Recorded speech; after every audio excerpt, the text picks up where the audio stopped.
Salut à tous! Aujourd'hui on se retrouve dans une nouvelle vidéo et je vais vous présenter notre nouvelle cuisine minimaliste et zéro déchet. On a emménagé il y a à peu près 1 an dans cet appart, mais on n'avait vraiment rien fait sur tout ce qui est la cuisine. Elle nous paraissait pas pratique du tout, il y avait absolument rien. On avait amené tout ce qu'on avait de notre ancien appartement, mais ça allait pas vraiment avec cette cuisine là. On avait une grande table qui prenait toute la cuisine, etc.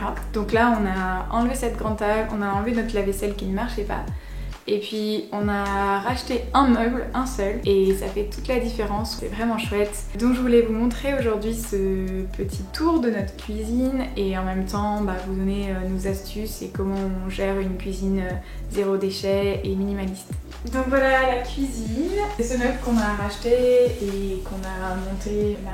Ça nous permet d'avoir maintenant un vrai plan de travail pour pouvoir cuisiner. On a pu ranger quasiment tous nos ustensiles pour cuisiner, ce qui est pratique du coup parce qu'on aura la gazinière ici. Avant, la plupart des choses que j'avais pour cuisiner étaient assez loin, soit dans ce placard que vous voyez là, qui est un grand placard un peu fourre-tout, soit dans l'autre placard. C'était un peu la galère. On a toujours le frigo qui est à la même place et on a cette étagère qui a toujours été là et c'est vraiment chouette pour les zéro déchets parce que du coup on peut mettre tous nos pots et je peux les utiliser directement quand je cuisine. Donc là c'est tout ce qu'on utilise le plus, on va dire. On a tous nos ustensiles basiques.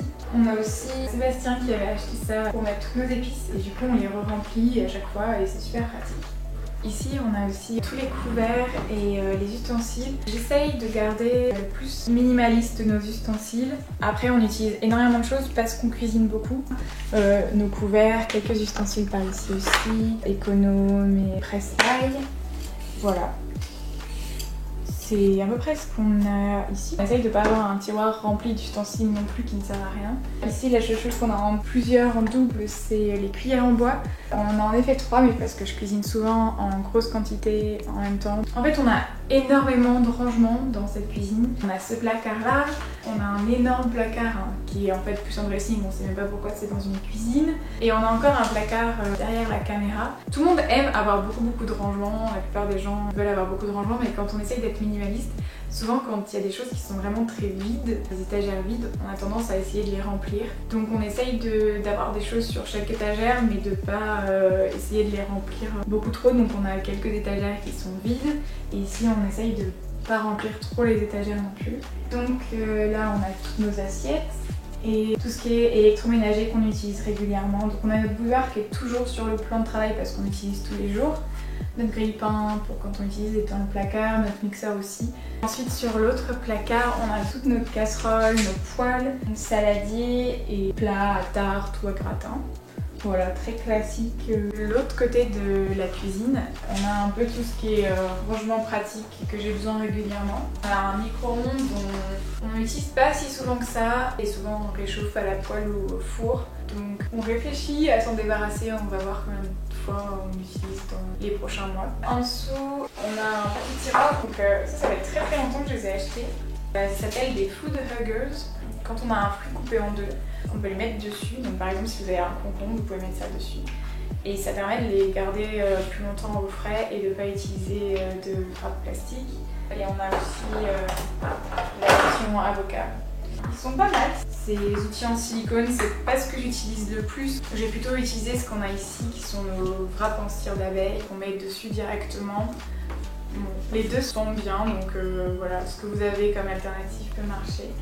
Et ensuite en dessous on a d'autres bocaux, c'est des choses qu'on utilise moins souvent mais qu'on utilise régulièrement quand même. Ici on a notre corbeille à fruits et légumes et quand les fruits commencent à être un peu mûrs, abîmés, on les met dans le frigo bien sûr. Les bananes vont bientôt aller au frigo, on va aussi peut-être les congeler pour faire des smoothies après ou de la glace à partir de la banane congelée. Juste en dessous on a nos Tupperware, tout ce qui est nos bocaux qui sont vides et les couvercles des bocaux qui sont dans une petite boîte qui nous permet de ne pas les perdre. Et enfin, il y a ce qui va être ma nouvelle armoire préférée, qui est mon armoire à thé. Je bois beaucoup de thé, voire tisane. Donc voilà, on a des gros pots, on a notre chai latte, on a plein de thé en vrac aussi. Là on a un vieux évier qui était l'évier d'ici. C'était juste pour vous montrer ce qu'on utilise pour faire la vaisselle. On a du liquide vaisselle qu'on achète en vrac, une brosse à vaisselle, on a aussi une brosse pour aller dans les bouteilles et on a aussi une petite brosse qui va aussi sur cette brosse là qui a un peu de paille de fer, donc pour gratter plus on a aussi une paille de fer. On a aussi une éponge qu'on utilise pour tout ce qui est nettoyage qu'on ne peut pas faire avec une brosse, donc pas pour la vaisselle mais par exemple pour nettoyer le plan de travail ou ce genre de choses. On essaye de les utiliser le moins possible et elles se désintègrent du coup beaucoup moins vite, donc on en utilise beaucoup moins qu'avant, mais à terme on espère réussir à ne plus du tout en avoir. Voilà, quand on a fait tout le tour de ce côté là de la cuisine, c'est le dernier placard, donc il y a encore pas mal de rangements, on a encore des choses qu'on utilise couramment. Majoritairement ici ce sera les graines. Ensuite on a notre panier de tout ce qui est pas en vrac, donc on va avoir des choses qui sont recyclables comme les sauces tomates. On a aussi des choses qu'on a depuis longtemps, et ça je crois que c'est recyclable parce que c'est du carton, mais par exemple de la spiruline. On a d'autres choses moins recyclables, c'est de la poudre de maca. On en utilise quand même un petit peu et on les trouve pas du tout en vrac. On a par exemple aussi des graines à germer. Donc voilà, c'est un peu le placard de tout ce qu'on peut pas acheter en vrac. Le but c'est de mettre le moins de choses ici possible. Tout en bas, on a tout ce qui est tasses, bols, verres, voilà, très classique.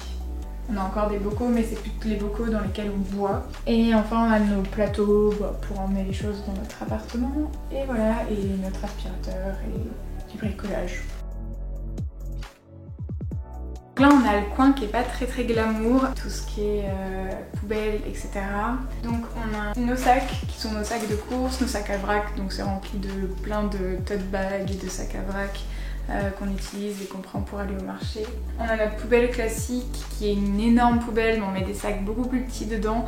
Et même ça, on les remplit jamais complet avant de les sortir pour pas que ça sente mauvais ou que ça commence à pourrir. On a aussi un sac pour tout ce qui est les bocaux ou les bouteilles en verre qu'on va pas réutiliser. On a nos deux composts. Et la poubelle pour recycler, c'est celle qu'on, je pense, utilise le plus. On hésite à changer les deux. Le problème c'est que pour ce qui va à la poubelle normale, on n'aurait pas de couvercle et ce serait mieux d'avoir une petite poubelle mais avec un couvercle, donc à voir peut-être un jour. Mais voilà, c'est à peu près le tour de tout ce qui est le coin un peu poubelle et déchets justement. Et voilà, c'était un tour très simple de notre cuisine minimaliste et zéro déchet. On a aussi plein de choses à améliorer, mais on a une meilleure organisation qu'avant et je me suis dit que ça pouvait peut-être vous inspirer à revoir votre cuisine, à revoir vos aménagements, et ça vous montre ce qu'on utilise au quotidien et nos indispensables comme nos bocaux, certains ustensiles. J'espère que ça vous aura plu. Si vous avez des astuces, comme toujours, laissez un commentaire. Si vous avez aimé la vidéo, laissez un j'aime, abonnez-vous et on se retrouve bientôt pour une nouvelle vidéo.